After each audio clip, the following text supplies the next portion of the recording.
আল্লাহ আমার রব, এই রবি আমার সব।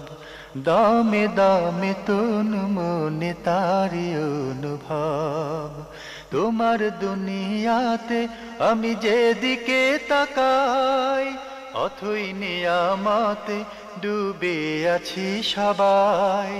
পাক পাখালির গানে শুনি তসবি কলো রব, তসবি কলো রব। আল্লাহ আমার রব, এই রবি আমার সব। আসসালামু আলাইকুম প্রিয় দর্শক, আপনারা যারা দেশে আছেন প্রবাসে, সবাইকে জানাই মাহে রমজানের শুভেচ্ছা। শুরু হলো পবিত্র রমজান উপলক্ষে আনটিভি আয়োজিত এবং লাভহীন নিবেদিত অনুষ্ঠান আপনার জিজ্ঞাসা। আপনাদের সাথে আছি আমি জয়নুল আবেদিন আজাদ। আর আপনাদের মনে জায়গা প্রশ্নের জিজ্ঞাসার সরাসরি জবাব দিচ্ছেন বিশিষ্ট আলেম ডক্টর মোহাম্মদ সাইফুল্লাহ। আসসালামু আলাইকুম রহমতুল্লাহি ওয়া বারাকাতুহু। প্রিয় দর্শক, আমাদের আজকের প্রাসঙ্গিক আলোচনার বিষয় শবে কদরে আমল। চলুন তাহলে জিজ্ঞাসার আলোকিত ভুবনে আমরা প্রশ্ন নিচ্ছি। আসসালামু আলাইকুম প্রিয় দর্শক, পরিচয় দিয়ে প্রশ্ন করুন। ওয়ালাইকুম আসসালাম ওয়া রাহমাতুল্লাহ। আমি নাজমুল হুদা বলছি পাবনা সাতিয়া থেকে। জি, যে আমার প্রশ্ন, ঈদের দিনের সুন্নাহ আমল কি কি? আর দ্বিতীয় প্রশ্ন, যারা রমজান মাসের ফরজ সিয়াম রাখছে না, যারা সুস্থ থাকার পরেও, তারাও কি সাদাকাতুল ফিতর দিতে হবে? জি, ধন্যবাদ আপনাকে। আপনি খুবই গুরুত্বপূর্ণ প্রশ্ন করেছেন। প্রথম প্রশ্ন, ঈদের দিনে সুন্নাহ সম্মত আমল কি? ধন্যবাদ, এটি একটি বড় প্রশ্ন করেছেন। ঈদের দিনের সুন্নাহ অনেকগুলো সুন্নাহ রয়েছে, তার মধ্যে আমরা হয়তো চেষ্টা করব কিছু সুন্নাহ উল্লেখ করার জন্য।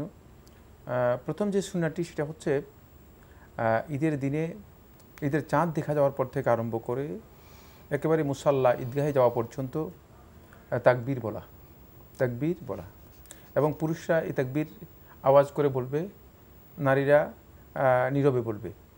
পুরুষ নারী নির্বিশেষে সবাই এই তাকবীর বলবে।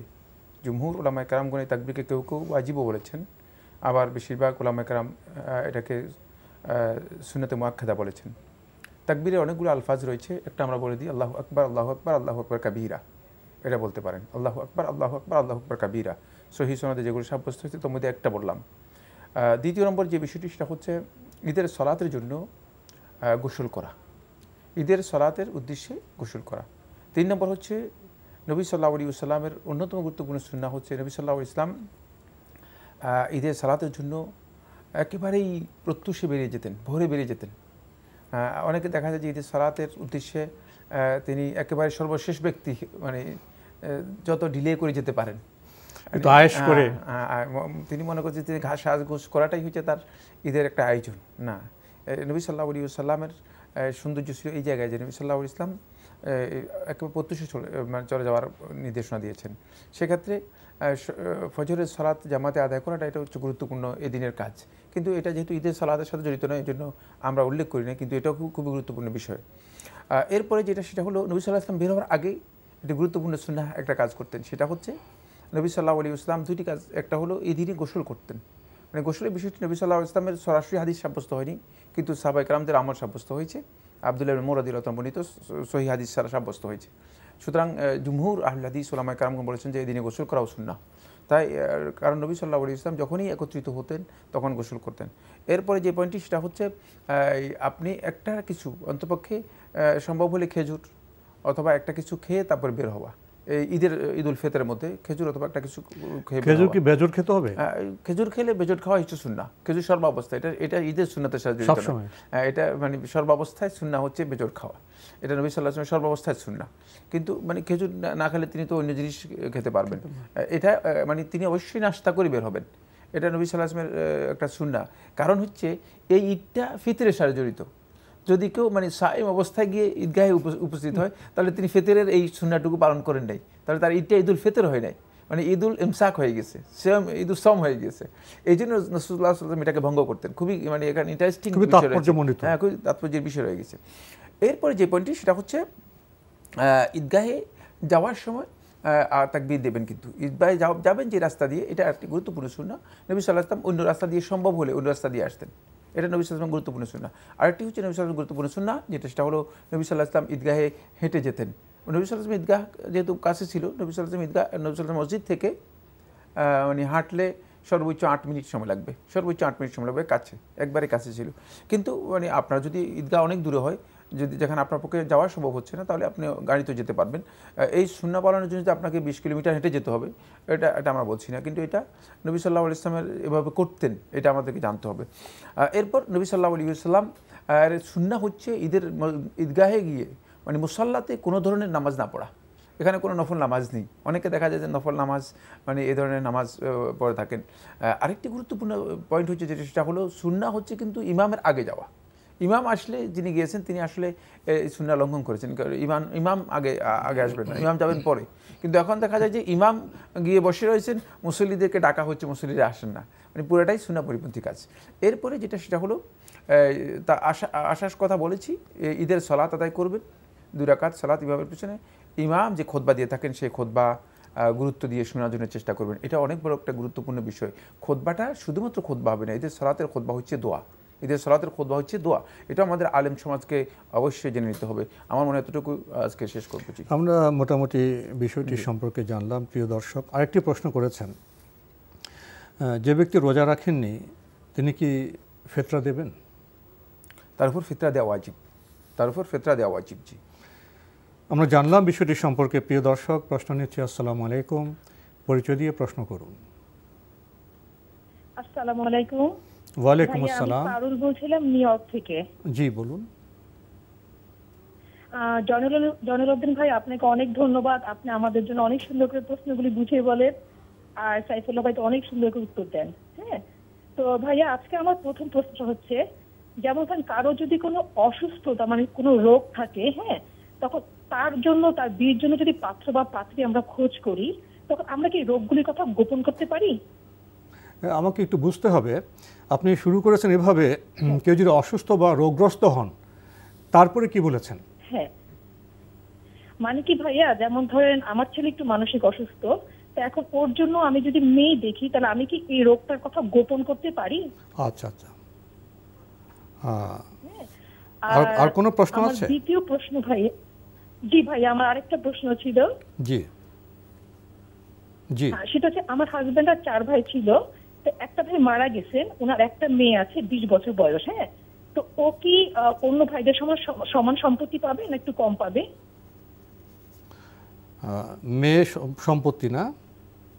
ধন্যবাদ আপনাকে, খুব গুরুত্বপূর্ণ। 4 ভাই ছিল, একটা ভাই মারা গেছে। হ্যাঁ, তো তার একটাই মেয়ে 21 বছর বয়স, তো এখন ওদের সম্পত্তি ভাগ করবে, তো সে মেয়ে কি তার বাবার সমান সম্পত্তি পাবে না কম পাবে? আমার একটু জানা দরকার ছিল। জি জি জি জি, ধন্যবাদ আপনাকে। আর ভাইয়া জয়নুল ভাই, আর একটা প্রশ্ন নেবেন প্লিজ? জি জি, বলুন বলুন বলুন বলুন। ভাইয়া, ওই যে সাদ্দাদের যে একটা অনুপম বেহেশত ছিল, ওইটা সম্বন্ধে একটু জানতে চাচ্ছিলাম। সাদ্দাদের অনুপম বেহেশত, সাদ্দাদের বেহেশত না? ধন্যবাদ। সাদ্দাদের অনুপম প্রাসাদ ছিল সেটা। জি জি, ধন্যবাদ আপনাকে, খুবই গুরুত্বপূর্ণ প্রশ্ন করেছেন। থ্যাংক ইউ জয়নুল ভাই। হ্যাঁ, ধন্যবাদ আপনাকে। অগ্রিম শুভেচ্ছা রইল। হ্যাঁ, আল্লাহ হাফেজ। জি, ধন্যবাদ আপনাকে। আপনি বলছেন যে আপনার ছেলে অসুস্থ, এখন বিয়ের জন্য মেয়ে দেখবেন, সেখানে কি ওর অসুস্থতার বিষয়টি গোপন রাখা যাবে? খুবই গুরুত্বপূর্ণ প্রশ্ন করেছেন, ঠিকই বলেছেন। রোগ দুই প্রকার, এই বিষয়টি আলোচনা করেছেন ইবনে রুশদ বিদায়াতুল মুজতাহিদ ওয়া নিহায়াতুল মুক্তাসিদের মধ্যে বিস্তারিত আলোচনা করেছেন। যে রোগগুলো সম্পর্কে অবশ্যই বলতে হবে, সেগুলো হচ্ছে এমন রোগ যেগুলো আর কখনো ভালো হবে না, যেগুলোর কারণে তিনি আসলেই মানে তার এই বিয়ের বিষয়টি অনেক ক্ষেত্রে তুলনামূলকভাবে মানুষ প্রত্যাখ্যান করতে পারে, বিয়েকে ফাস্ক করতে পারে, মানে ভেঙে দিতে পারে। এই ধরনের যদি রোগ হয় থাকে, তাহলে সেটা উল্লেখ করতে হবে, ঠিক আপনি একেবারে এক্সাম্পল নিয়ে এসেছেন, সেটা হচ্ছে মানসিক রোগ, এটাকে তিনি উল্লেখ করেছেন। এতে মানে এই কথা, এই হুবহু এই টেক্সটটাই উল্লেখ করেছেন তার কিতাবের মধ্যে, এটা অবশ্যই উল্লেখ করে দিতে হবে। জি, আমরা জানলাম বিষয়টি সম্পর্কে। আরেকটি প্রশ্ন করেছেন, ওনার স্বামীরা 4 ভাই, একজন ইন্তেকাল করেছেন, তার একটি মেয়ে আছে, তো মেয়ে সম্পত্তির কতটুকুন পাবে? মেয়ে কার সম্পত্তির কতটুকু পাবে? এই যে 4 ভাই, তো তো চার ভাইয়ের সাথে কি সম্পর্ক? চার ভাই তো ওনার মানে পুরো ব্যাখ্যা করেননি। যখন চার ভাইয়ের প্রশ্ন আসে তখন তো পৈতৃক সম্পত্তির প্রশ্ন আসে, পৈতৃক সম্পত্তির প্রশ্ন আসবে, সুতরাং স্পষ্ট করেননি প্রশ্ন। আমরা যদি এটা পৈতৃক সম্পত্তি ধরে নিই, তো পৈতৃক সম্পত্তির মধ্যে চার ভাইয়ের এক ব্যক্তি মারা গেলেন, তাহলে তার একটা মেয়ে আছে, মেয়ে সেখান থেকে না, এটা ধরে নেওয়ার কিছুই নেই, ধরে নেওয়া যাবে না এটা। জি, এটা ক্লিয়ার হয়নি। জি, ক্লিয়ার হয়নি। জি,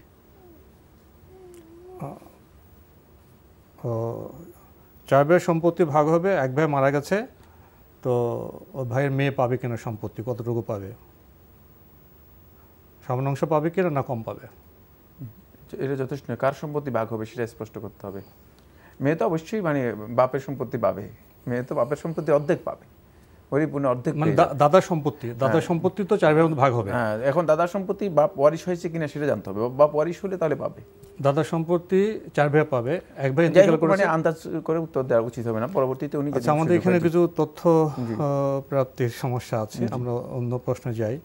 উনি আরেকটি বিষয় জানতে চেয়েছেন যে সাদ্দাদে বেহেশত প্রসঙ্গে। না, এটি একটু ধারণামূলক, এটা অনেকটা কল্প কাহিনীর মতো। জি, এটা তার মানে অনেকটা কল্পিত বা পূর্ববর্তীদের কাহিনী, এগুলোকে কিচ্ছা কাহিনী। হ্যাঁ, কেউ কেউ বলেছেন যে ইসরায়েলিয়াত, এগুলো ইসরায়েলিয়াতের মতো, ইসরায়েলি বর্ণনা। জি জি। প্রথম প্রশ্ন জিকির প্রসঙ্গে, সুবহানাল্লাহ, আলহামদুলিল্লাহ, লা ইলাহা ইল্লাল্লাহ, আল্লাহু আকবার, এগুলো যদি 100 বার করে পড়েন এতে কোনো ফজিলত পাবেন? হ্যাঁ, এর অনেকগুলো ফজিলত সাব্যস্ত হয়েছে। এগুলো তো আল বাকিয়াতুস সালেহাত, আল্লাহ রাসূল সাল্লাল্লাহু আলাইহি ওয়াসাল্লাম এগুলোকেই বলেছেন আল বাকিয়াতুস সালেহাত। এগুলো হচ্ছে এমন নেক আমল যেগুলো বান্দার জন্য অবশিষ্ট থাকবেই, বান্দার জন্য নির্দিষ্ট করে দেওয়া হয়েছে। সুতরাং এগুলো অনেক ফজিলত রয়েছে, এর ফজিলতের উপর আলাদা ভিন্ন ভিন্ন কিতাব রচনা করা হয়েছে।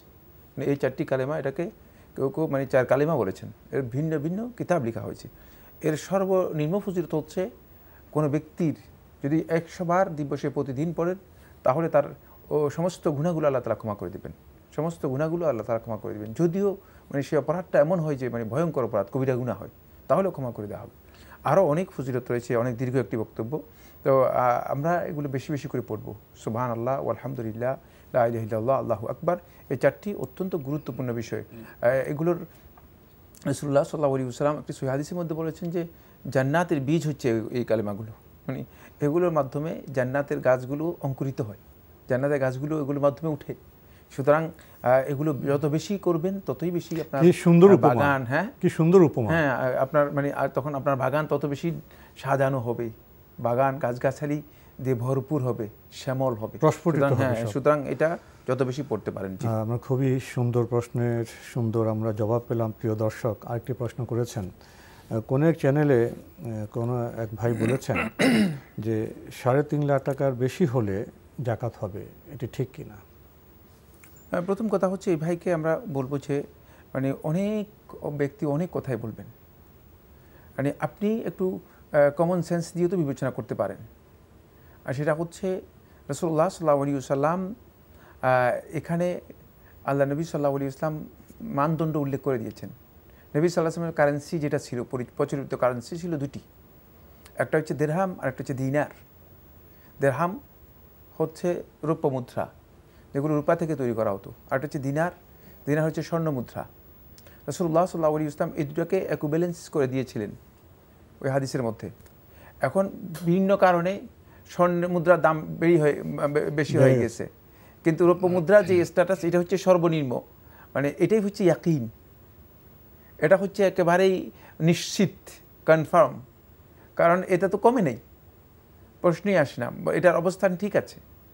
এই ক্ষেত্রে হিসাব কষলে একেবারে স্পষ্ট বোঝা যাচ্ছে যে মানে এটাই হচ্ছে মূল নিসাব, যে নিসাব, হ্যাঁ সেটা রাসূলুল্লাহ যে নিসাব নির্ধারণ করে গিয়েছেন।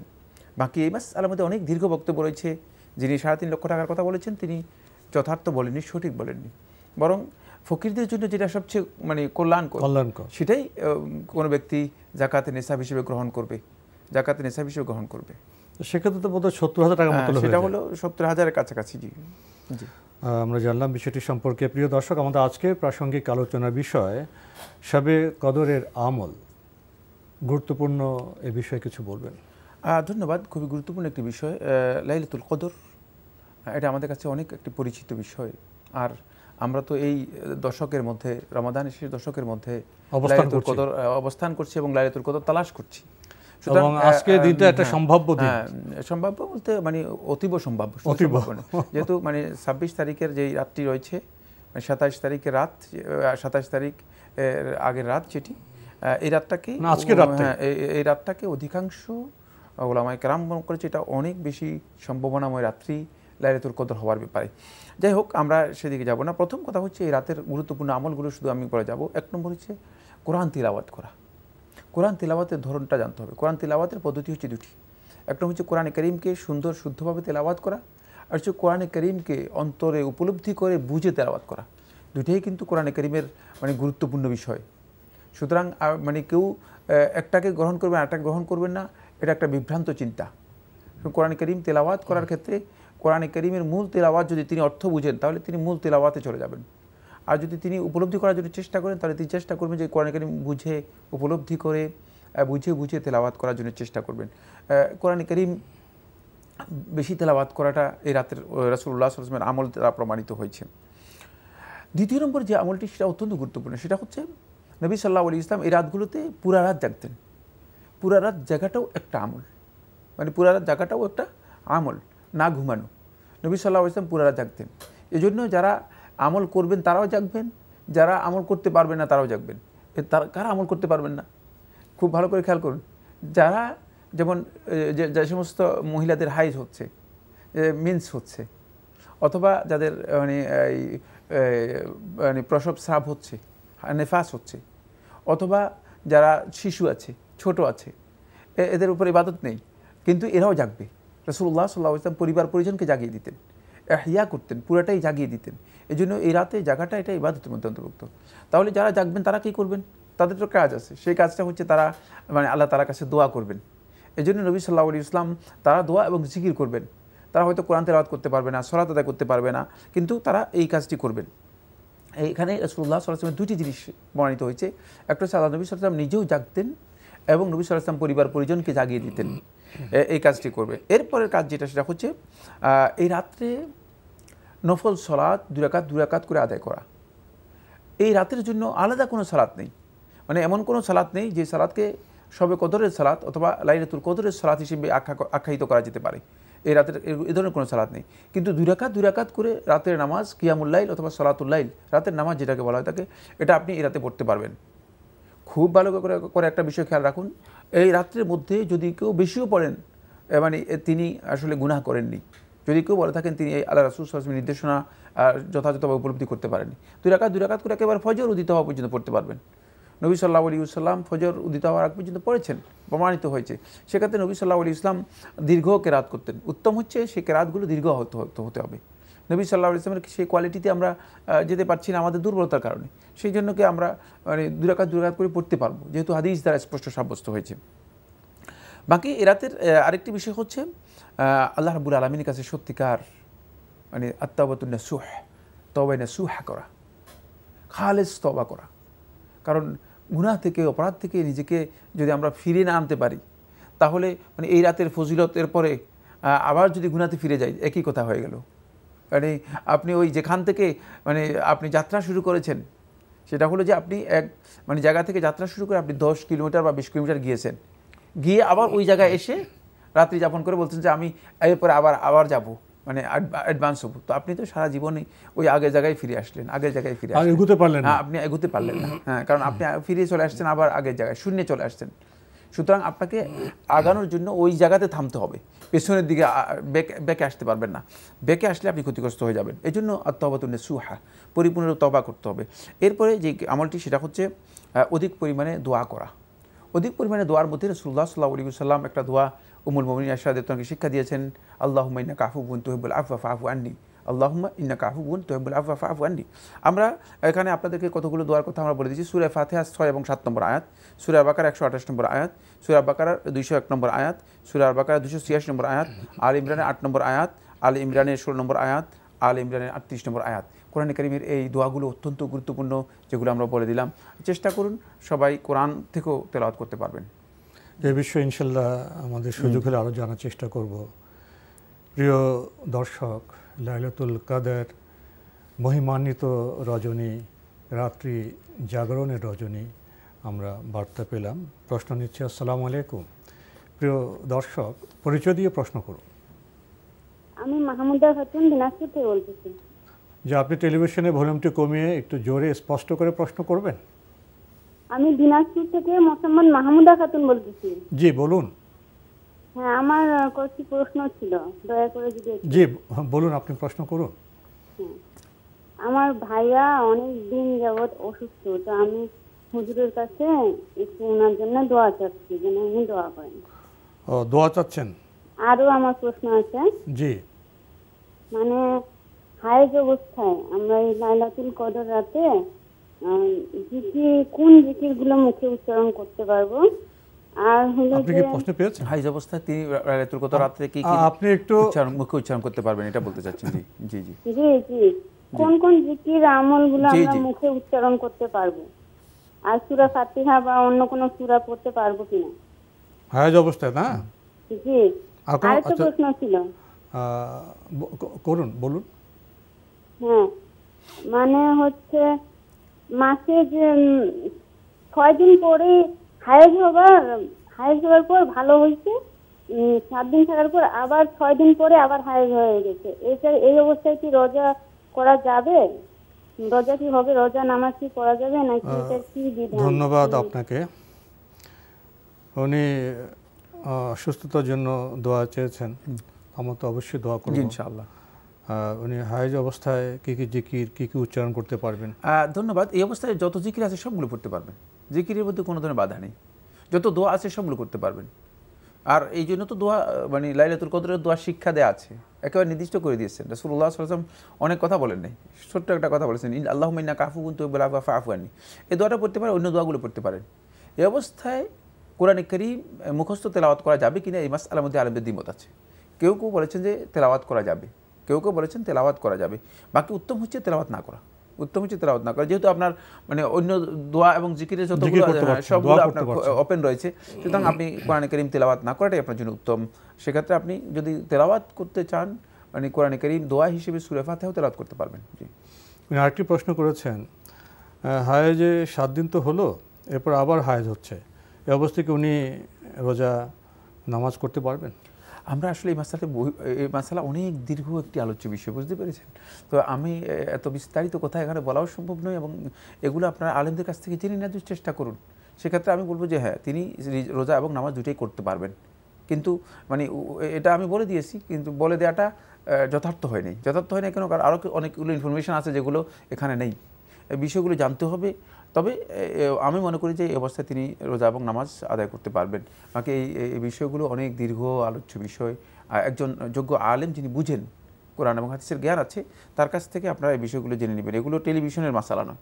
টেলিভিশনে কি আপনি মনে করেন এই ধরনের মাসালা? ব্যক্তিগত অনেক বিষয় আছে, কোনটা আপনার স্রাব, কোনটা রক্ত পড়ছে, অনেক পার্থক্য আছে তো। ওইটাই তো এখানে কে বুঝবে এটা? এখানে কিতাবের মধ্যে মানে 10 প্রকার লোক আলোচনা আছে, বুঝলেন, আলাদা আলোচনা রয়েছে, এবং এই বিষয়ে আলাদা অনেক আলোচনা রয়েছে। আশেপাশে তাদের কাছে আলেম থেকে জানাই ভালো, যে কোনো যোগ্য আলেমের কাছ থেকে বিষয়টি জেনে নিতে পারলে, যাদের কাছে জ্ঞান আছে তাদের কাছ থেকে জেনে নেওয়ার চেষ্টা করুন। বাকি এটা আমি টেলিভিশনের মাসালা মনে করি না। টেলিভিশনে এই ধরনের বিষয়গুলো আলোচনা করাটা আপনাদেরকে আমি অত্যন্ত বিনয়ের সাথে অনুরোধ করছি যে এটা আমি মনে করি যে সৌন্দর্যের পরিপন্থী, শালীনতার পরিপন্থী। আমরা জানলাম বিষয়টি সম্পর্কে। প্রিয় দর্শক, প্রশ্ন নিচ্ছি। আসসালামু আলাইকুম, পরিচয় দিয়ে প্রশ্ন করুন। আসসালামু আলাইকুম, আমি মোজাম্মেল বলছি ঢাকা মোহাম্মদপুর থেকে। জি ভাইয়া বলুন। যে আমার প্রশ্ন ছিল, ঈদের দিন আমরা যে নামাজ পড়ি, কিছু কিছু আমাদের অঞ্চলে দেখা যায় ঈদের আগের দিনে নামাজ পড়ে, ঈদের নামাজ একদিন আগে। হ্যাঁ, একদিন আগে, যেমন পটুয়াখালী কিছু অঞ্চলে বা অন্যান্য অনেক অঞ্চলে, আমাদের দেশে সৌদি আরবের সাথে মিলে নামাজ পড়ে। জি, এটা দেখভাল করার দায়িত্ব কি স্যার? আপনার প্রশ্নটি পেয়েছি। আর কি করা যায় না? আর কোনো প্রশ্ন আছে? না, ওই একটাই প্রশ্ন আমার। ধন্যবাদ আপনাকে, আপনি তো খুব সুন্দর প্রশ্ন করেছেন।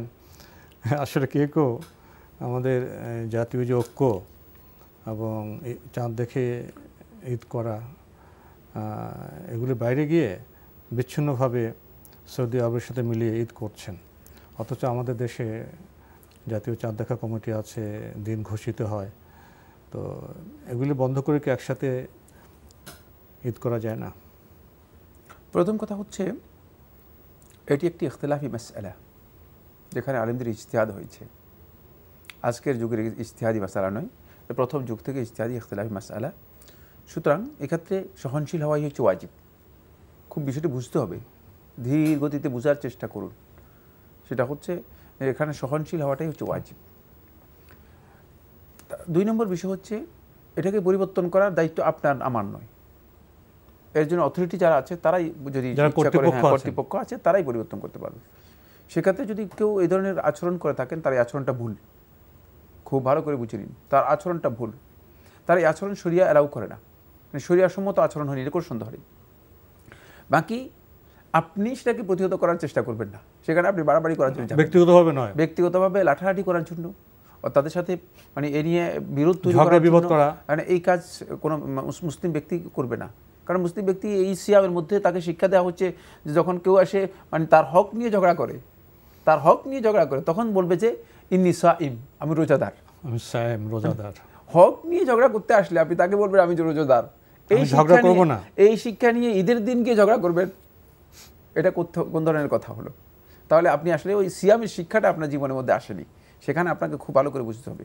বাকি আমি এটা বলবো যে কর্তৃপক্ষ যারা অথরিটি রয়েছেন তাদের উপর ওয়াজিব হচ্ছে এই বিশৃঙ্খলাকে রোধ করার জন্য মানে প্রয়োজনীয় পদক্ষেপ গ্রহণ করা।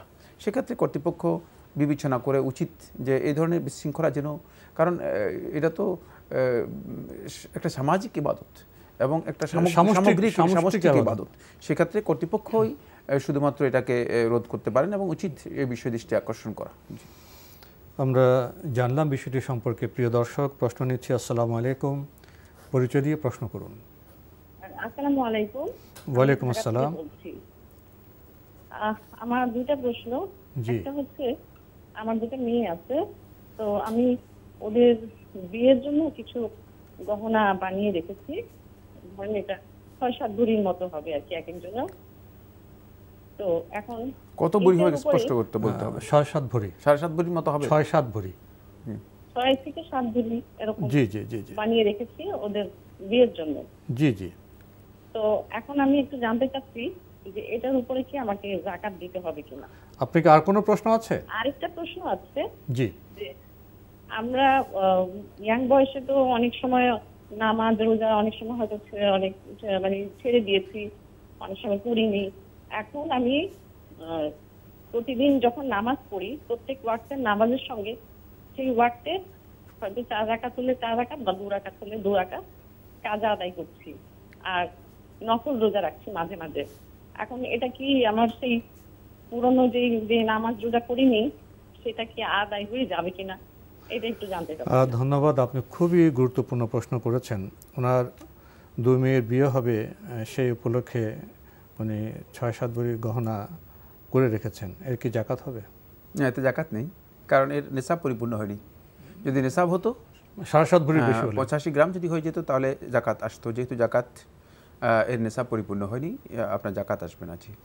আরেকটি প্রশ্ন বলছেন, ইয়াং বয়সে আমরা অত সচেতন ছিলাম না, অনেক নামাজ রোজা পড়িনি, এখন অনুতপ্ত, এখন কাজা আদায় করছি, নফল রোজা রাখছি, এতে কি হবে? প্রথম কথা হচ্ছে যেটা ভুল হয়ে গেছে এর জন্য তওবা করবেন। আল্লাহ রাব্বুল আলামিন হক নষ্ট করেছেন, অবশ্যই আল্লাহ রাব্বুল আলামিনের কাছে তওবা করতে হবে, কান্নাকাটি করতে হবে। আর এর যে আপনি যে কাজা করতেছেন এর কোনো ভিত্তি নেই, কারণ কাজা করার জন্য তো আপনাকে কেউ বলে নেই, আপনি নিজে আবিষ্কার করে যে কাজা করতেছেন এটা ভুল কাজ, ভুল সিদ্ধান্ত। কোরআন এবং হাদিস যেটা অনুমোদন দেয় না ইবাদতের মধ্যে, সেটা আবিষ্কার করার কোনো সুযোগ নেই। সেক্ষেত্রে আপনি নফল ইবাদত, নফল নামাজ বেশি বেশি করে পড়বেন। যে কাজা করেছেন সেগুলো ইবাদত সঠিক হয়নি, ভুল কাজ করেছেন। আপনি তেমনিভাবে নফল সিয়াম পালন করবেন বেশি বেশি করে, যাতে করে আপনার ওই নফল থেকে ফরজ যেটা আপনি আদায় করতে পারেন নাই, আল্লাহ রাব্বুল আলামিন যদি মেহেরবানি করেন, অনুগ্রহ করেন, তাহলে সেটা যেন আল্লাহ তাআলা এখান থেকে পূরণ করতে পারেন, এখান থেকে ক্ষতিপূরণটা হয়ে যায়। এই জন্য আপনি নফল বেশি বেশি করে আদায় করবেন। বাকি আপনি যে পদ্ধতি মানে কাজা সালাত আদায় করতেছেন সেই পদ্ধতি সুন্নাহ দ্বারা সাব্যস্ত হয়নি, এটা আপনি নিজে আবিষ্কার করেছেন, এটা ভুল কাজ। এখান থেকে আপনি নফল বেশি বেশি করে নফল সালাত নিয়মিত করবেন। আমরা প্রশ্ন নেব। আসসালামু আলাইকুম, পরিচয় দিয়ে প্রশ্ন করুন। আসসালামু আলাইকুম, আমি ঢাকা থেকে তুষার বলছি। জি বলুন। আমার প্রশ্ন হলো দুইটা। প্রথম প্রশ্ন হলো আবু হুরায়রা রাদিয়াল্লাহু তাআলা আনহু যে দুইটা ইলমের পাত্র ছিল, একটা তিনি বিতরণ করেছেন আর একটা তিনি নিজের কাছে রেখেছেন, এই সম্পর্কে একটু জানতে চাচ্ছিলাম। আর দ্বিতীয় প্রশ্নটা হলো যে উটের প্রস্রাব খাওয়া পান করার বিষয়ে ইসলামের শরীয়ত মানে কি প্রসঙ্গে? উটের প্রস্রাব খাওয়া বা পান করার বিষয়ে। জি জি জি, ধন্যবাদ আপনাকে। প্রথম প্রশ্ন তো উনি জ্ঞান বা ইলম সম্পর্কে করেছেন। হ্যাঁ, আবু হুরায়রা রাদিয়াল্লাহু আনহু যে হাদিসটি রয়েছে সেই হাদিসটি থেকে বোঝা যাচ্ছে যে আবু হুরায়রা রাদিয়াল্লাহু আনহু প্রথমে বলেছেন যে দুটি বিষয় রাসূলুল্লাহ সাল্লাল্লাহু আলাইহি ওয়াসাল্লাম আমাদেরকে জ্ঞান দিয়েছেন। একটা হচ্ছে শরিয়ার বিধিবিধানের জ্ঞান, রিচুয়াল যেগুলো আমরা পালন করছি সেগুলোর জ্ঞান। আরেক ধারার জ্ঞানের কথা তিনি স্পষ্ট করেন নাই, সেটা হচ্ছে ফিতনার জ্ঞান। ফিতনা বিষয়ে রাসূলুল্লাহ সাল্লাল্লাহু আলাইহি ওয়াসাল্লাম যে হাদিসগুলো বলেছেন সেগুলো আবু হুরায়রা রাদিয়াল্লাহু আনহু পরবর্তী সময়ে রাসূলুল্লাহ সাল্লাল্লাহু আলাইহি ওয়াসাল্লাম এই কথাগুলোকে বলে দিয়ে গেছেন। প্রথমে এগুলোকে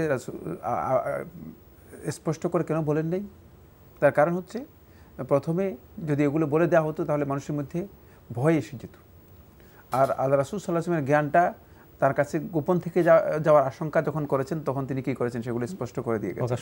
হ্যাঁ, সেগুলো হচ্ছে ফিতনার আহাদিসুল ফিতান ওয়াল মালাহিম, ফিতনা এবং কিয়ামতের আগে যে একটা কঠিন অবস্থার মুখোমুখি মানুষগুলো হবে, এই হাদিসগুলো পরবর্তী সময় বর্ণনা করা হয়েছে এবং এই হাদিসগুলো সবগুলো আমাদের কাছে আছে।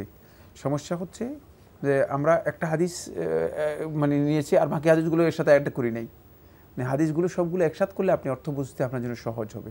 তিনি পরবর্তীতে এই হাদিসগুলো স্পষ্ট করেছেন। দ্বিতীয় ধারার জ্ঞানটা হচ্ছে ফিতনা সম্পর্কিত যে জ্ঞান ছিল সেই জ্ঞানগুলো। আরেকটি প্রশ্ন করেছেন উটের গোশত খাওয়া প্রসঙ্গে। না, ওটের গোশত, ওটের প্রস্রাব পান করা সম্পর্কে। ওটের প্রস্রাব পান করা জায়েজ। এখন এই জায়েজটা মানে কি, মানে এমনি জায়েজ না ওষুধ হিসেবে পান করা জায়েজ, এই নিয়ে আলেমদের মধ্যে দ্বিমত হয়েছে। একদল ওলামায়ে কেরাম বলেছেন রাসূলুল্লাহ যে অনুমোদনটা দিয়েছেন চিকিৎসার খাতিরে, ঔষধ হিসেবে। হ্যাঁ, কারণ যাদেরকে অনুমোদন দেওয়া হয়েছে ওটের প্রস্রাব পান করার জন্য তারা ওষুধ হিসেবে খেয়েছে। তারা তো অসুস্থ ছিল। হ্যাঁ, যে ওরাইনা গোত্রে যারা এসেছে, সহিহ বুখারী হাদিস দ্বারা সাব্যস্ত হয়েছে, তারা ওষুধ হিসেবে খেয়েছে। আর একদল ওলামায়ে কেরাম বলেছেন যে রাসূলুল্লাহ সাল্লাল্লাহু আলাইহি ওয়াসাল্লাম ওষুধ হিসেবে অনুমোদন দিলেও রাসূলুল্লাহ সাল্লাল্লাহু আলাইহি ওয়াসাল্লাম হারাম কাজ তার অনুমোদন দেন নাই। মানে এখানে যুক্তি আছে, এটা যুক্তি, দুইটাই ইজতিহাদ, কিন্তু খুব ভালো করে খেয়াল করতে হবে। এখন সুতরাং এটা বোঝা যাচ্ছে যে এটা জায়েজ, পান করতে চাইলে কেউ পান করতে পারবে। কিন্তু বিশুদ্ধ বক্তব্য হচ্ছে আল্লাহ রাসূল সাল্লাল্লাহু আলাইহি ওয়াসাল্লামের সুনির্দিষ্ট অনুমোদন যেহেতু রাসূলুল্লাহ সাল্লাল্লাহু আলাইহি ওয়াসাল্লাম দিয়েছেন, সেই অবস্থায় এটাকে রেখে দিতে হবে। সেটা হচ্ছে ওষুধের জন্যই এটা মানে উচিত। এর দলিল কি? দলিল হচ্ছে পরবর্তীতে সাহাবায়ে কেরামগণ কমন উটের পেশাব পান করেছেন, এর প্রমাণ পাওয়া যায় না। এবং সাহাবায়ে কেরামগণ কখনো উটের পেশাব নিয়মিত পান করতেন এবং বর্তমান যুগেও উটের পেশাব মানে কোনো আলেম যে কোনো সময় দেখা গিয়েছে তারা উটের পেশাব পান করছেন, এই ধরনের কোনো ইতিহাস পাওয়া যায়নি। শুধুমাত্র প্রয়োজন যখন দেখা দিয়েছে অসুস্থতার জন্য বিভিন্ন জায়গাতে উটের পেশাব পান করা হয়, শুধু অসুস্থতার জন্য। কারণ এর মধ্যে চিকিৎসার যে বিষয়টি আছে সেটা রাসূল সাল্লাল্লাহু আলাইহি ওয়াসাল্লাম হয়তো রাসূল সাল্লাল্লাহু আলাইহি ওয়াসাল্লামকে জানানো হয়েছে, তখন রাসূলুল্লাহ সাল্লাল্লাহু আলাইহি ওয়াসাল্লাম এই কারণেই এই কথা বলেছেন। তাই এটাকে এই মানে এটা ওই অংশের মধ্যেই সীমাবদ্ধ রেখে দেওয়াটা হচ্ছে এর বিধান। এখানে এটা তাহলিল যোগ্য নয় মাসআলা, মানে এটাকে কারণ যৌক্তিকতা বের করার উপযুক্ত মাসআলা নয়, বরং রাসূলুল্লাহ সাল্লাল্লাহু আলাইহি ওয়াসাল্লাম জেনেছেন যে মানে তাদের যে অসুস্থতা ছিল এই অসুস্থতা এখানে চিকিৎসা আছে, এই জন্য রাসূলুল্লাহ সাল্লাল্লাহু আলাইহি ওয়াসাল্লাম এই কথা বলেছিলেন।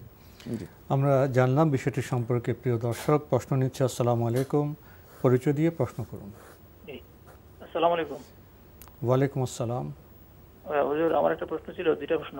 একটা হলো যে মসজিদে যদি গিয়ে জামাত শুরু হওয়ার আগে যদি দেখি সময় থাকে তাহলে কি আমরা অপেক্ষা করব নাকি বসে পড়বো, দাঁড়াবো নাকি বসে থাকবো? একজন হুজুর বললেন যে বসে পড়াটাই উত্তম, দাঁড়িয়ে থাকাটা বেয়াদবি, অভদ্রতা। মসজিদে ঢুকে আদব হচ্ছে মসজিদে নাকি বসে যাওয়া, জামাতে যদি 2-1 মিনিট সময় থাকে সেই ক্ষেত্রে। একটা প্রশ্ন। আর দুইটা প্রশ্ন হলো যে ইমাম যদি ভুল করেন তাহলে কি মুসল্লিদের নামাজ অশুদ্ধ হবে নাকি ইমাম ভুল করলে মুসল্লিদের নামাজ হয়ে যাবে? ভুল কোন ধরনের ভুল?